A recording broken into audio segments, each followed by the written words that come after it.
আসসালামু আলাইকুম। আপডেট বাংলা সংবাদে স্বাগতম। শুরুতে জানিয়ে দেব সংবাদ শিরোনাম। কার্গো ভিলেজের আগুন পোশাক শিল্পের জন্য বড় ক্ষতি।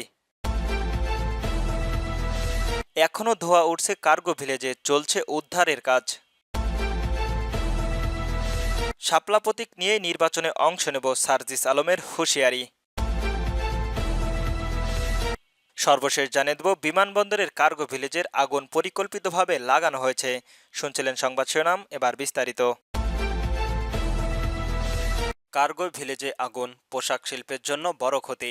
ঢাকায় হযরত শাহজালাল আন্তর্জাতিক বিমানবন্দরে কার্গো ভিলেজের আগুন লাগার ঘটনায় পোশাক শিল্পের জন্য বড় ক্ষতি হয়েছে বলে জানিয়েছেন জিএমআই এর সিনিয়র সহসভাপতি এনামুল হক খান বাবুল। তিনি বলেছেন, কার্গো ভিলেজের আগুন অত্যন্ত দুঃখজনক। এই ঘটনায় আমরা জিএমআই এর বোর্ড গভীরভাবে উদ্বিগ্ন। এই দুঃখজনক ঘটনায় দেশের রপ্তানি বাণিজ্য, বিশেষ করে পোশাক শিল্প মারাত্মকভাবে ক্ষতি হয়েছে। রোববার দুপুরে বিমানবন্দরের দুর্ঘটনাস্থলে পরিদর্শন করে শেষে ৮ নম্বর গেটের সামনে সাংবাদিকদের এসব কথা বলেন তিনি। এনামুল হক আরও বলেন, সাধারণত হাই ভ্যালুপূর্ণ পণ্য ও জরুরি শিপমেন্টের ক্ষেত্রে আকাশপথে জাহাজীকরণ করার হয়, এমন পণ্য কার্গো ভিলেজে ছিল। অগ্নিকাণ্ডে হয়ে এই ধরনের গুরুত্বপূর্ণ পণ্য সামগ্রী পুড়ে ছাই হয়ে গিয়েছে। ধ্বংস হওয়া মালামালের মধ্যে রপ্তানির জন্য প্রস্তুত করা পোশাক তৈরির মূল্যবান কাঁচামাল এবং সবচেয়ে গুরুত্বপূর্ণ হলো অনেক শ্যাম্পু নমুনা পণ্য ছিল। এই স্যাম্পলগুলো সরাসরি নতুন ব্যবসার পথ উন্মোচন করবে এবং বিজনেসের ডেভেলপমেন্টের জন্য অপরিহার্য। এই স্যাম্পলগুলো হারানোর মানে ভবিষ্যৎ বেসামরিক ব্যবসায়ী সুযোগ হাতছাড়া হওয়ার ঝুঁকি রয়েছে। ক্ষতির বিষয়ে তিনি বলেন, আমরা ক্ষতি নিরূপয় ও তথ্য সংগ্রহের চেষ্টা করছি। সংসদের নির্ধারিত ফরম্যাটের ক্ষতি হওয়া পণ্যের তালিকার চেয়ে চিঠি দিয়েছি। তথ্য দ্রুত সংগ্রহ করার জন্য একটি অনলাইন ডাটা কালেকশন পোর্টালও খোলা হয়েছে। এখনো ধোঁয়া উঠছে কার্গো ভিলেজে, চলছে উদ্ধারের কাজ। রাজধানীর হযরত শাহজালাল আন্তর্জাতিক বিমানবন্দরে কার্গো ভিলেজের কমপ্লেক্সের ভবনের চারপাশে রোববার সকালেও ধোঁয়া উঠতে দেখা গিয়েছে। ফায়ার সার্ভিসের সদস্যরা এখনো দুই পাশ থেকে পানি ছিটিয়ে ঠান্ডা করার কাজ চালিয়ে যাচ্ছেন। বিমানবন্দরের সামনে অকহত মানুষের ভিড় দেখা গিয়েছে। তবে বিমানবন্দরের ফ্লাইট চলাচল বর্তমানে স্বাভাবিক রয়েছে বলে জানিয়েছেন কর্তৃপক্ষ। ফায়ার সার্ভিস অ্যান্ড সিভিল ডিফেন্সের সদর দপ্তরের নিয়ন্ত্রণের কক্ষের দায়িত্বপ্রাপ্ত কর্মকর্তা লিমা খানম জানান, এখনও উদ্ধারের কাজ চলছে।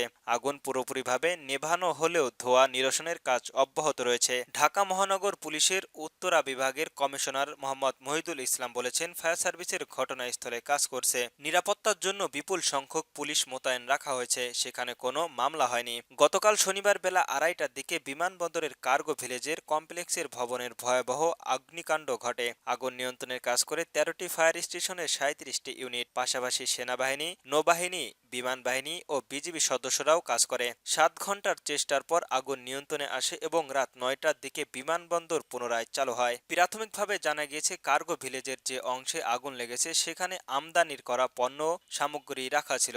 আগুনের ক্ষয়ক্ষতির পরিমাণ এখনও নিরূপণ পণ্য করা যায়নি। অগ্নিকাণ্ডের ফলে ক্ষয়ক্ষতি নিরপেক্ষের জন্য অর্থ মন্ত্রণালয়ের 5 সদস্যের একটি কমিটি গঠন করা হয়েছে। অর্থ মন্ত্রণালয়ের অভ্যন্তরীণ সম্পদ বিভাগ থেকে জারি করা প্রজ্ঞাপনের এই তথ্য জানানো হয়। শাপলা প্রতীক নিয়েই নির্বাচনে অংশ নেব, সার্জিসের হুঁশিয়ারি। জাতীয় নাগরিক পার্টির এনসিপির উত্তর অঞ্চলের মুখ্য সংগঠক সার্জিস আলম বলেছেন, যে নির্বাচন কমিশনের একটি রাজনৈতিক দলকে তাদের প্রাপ্য মার্কাটি দেওয়া সৎসাহস দেখাতে পারে না, সে নির্বাচন কমিশনের অধীনে একটি বাংলাদেশের সুষ্ঠু নির্বাচন হতে পারে না। একই সঙ্গে এনসিপি শাপলা প্রতীক নিয়েই আগামী নির্বাচনের অংশ নেবেন বলে প্রত্যয়ন করেছেন তিনি। রোববার 19 অক্টোবর দুপুরে দিনাজপুরের নাগরিক পার্টির এনসিপির জেলা শাখার সমন্বয়ক সভা শেষে সাংবাদিকদের সঙ্গে আলাপকালে সার্জিস আলম এসব কথা বলেন। রোববার 19 অক্টোবর দুপুরের নির্বাচন কমিশনারের আনোয়ারুল ইসলাম সরকারের দেওয়া বক্তব্যের প্রসঙ্গে এনসিপি নেতা বলেন, আমরা অনেক আইন বিশেষজ্ঞদের সঙ্গে কথা বলে জেনেছি এনসিপিকে শাপলা প্রতীক দিতে কোনো বাধা নেই। এই প্রতীক তো আমরা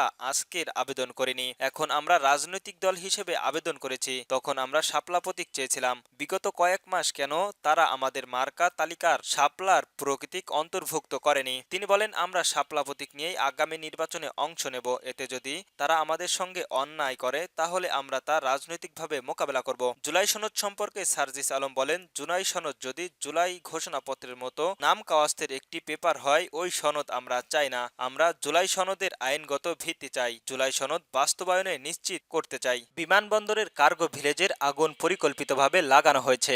হযরত শাহজালাল আন্তর্জাতিক বিমানবন্দরের কার্গো ভিলেজের আগুন পরিকল্পিতভাবে বলে সন্দেহ প্রকাশ করেছেন ঢাকা কাস্টমার এজেন্ট অ্যাসোসিয়েশন। তারা বলেছেন, এই অগ্নিকাণ্ড দেশের শিল্প কারখানা, আমদানি ও রপ্তানি খাত এবং সাময়িক অর্থনৈতিক কর্মকাণ্ডের ক্ষতি করে জাতীয় অর্থনৈতিকের অচল করার একটি নীল নকশার অংশ হতে পারে। রোববার 19 অক্টোবর সংগঠনের সভাপতি মিজানুর রহমানের পাঠানো সংবাদ বিজ্ঞপ্তিতে এই কথা বলা হয়েছে। মিজানুর রহমান বলেছেন, ঘটনার প্রাকৃতিক কারণ উদ্ঘাটনের জন্য একটি স্বাধীন ও নিরপেক্ষ তদন্ত কমিটির গঠন করা দরকার। পাশাপাশি দায়ী ব্যক্তি বা প্রতিষ্ঠানের বিরুদ্ধে আইনগত ব্যবস্থা গ্রহণ করা প্রয়োজন। সংবাদ বিজ্ঞপ্তিতে বিমান এলাকায় নিরাপত্তা ও অগ্নি নিয়ন্ত্রণ ব্যবস্থান কর্মকারিত পুনর্মূল্যায়নের করে প্রয়োজনীয় সংস্কার ও আধুনিক নিশ্চয়নের দাবি জানানো হয়েছে। বাকি দলগুলোর মধ্যে রয়েছেন ব্যবসায়ীদের ক্ষতিপূরণের পদক্ষেপ নেওয়া এবং জরুরি ভিত্তিতে আমদানি পণ্যের নির্মাণাধীন গুদাম অস্থায়ীভাবে চালু করা। ক্ষয়ক্ষতি নিয়ে সংবাদ বিজ্ঞপ্তিতে বলা হয়েছে, আমদানি পণ্যের গুদামের সংরক্ষিত সব পণ্য